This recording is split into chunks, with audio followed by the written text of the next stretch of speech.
Sudah ziyadah un. Yaduna kurma bersama Begir. Hai semua, jom ikut saya pergi ke oasis yang terbesar di UAE yang berusia lebih daripada 3,000 tahun. Oasis ni antara tarikan utama di Bandar Al Ain. Masuk sahaja, tetamu disajikan dengan kopi Arab dan juga buah kurma. Kopi ni tak ada gula dan rasa agak pahit dan masam. So, jom mulakan exploration kita.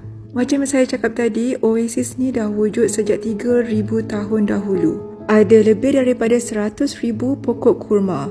Dan yang paling menarik ialah sistem perparitan yang telah dibina sejak beribu tahun dahulu. Daripada sistem perparitan inilah yang menjadikan Bandar Al Ain sebagai Garden City.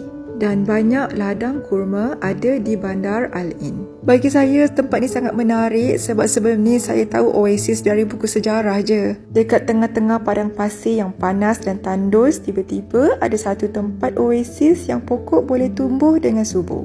Oasis ni sangat besar dan kalau nak berjalan tak cukup 1 jam. Ada buah kurma yang belum dipetik, sangat lebat macam ni, geram saya tengok.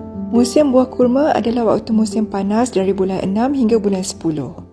So sekarang ni dah musim akhir untuk tuai buah kurma. Tu kat dalam plastik tu semua buah kurma. Pokok-pokok kurma dekat dalam oasis ni ada tuannya. Dia ada letak nama dekat tembok tu.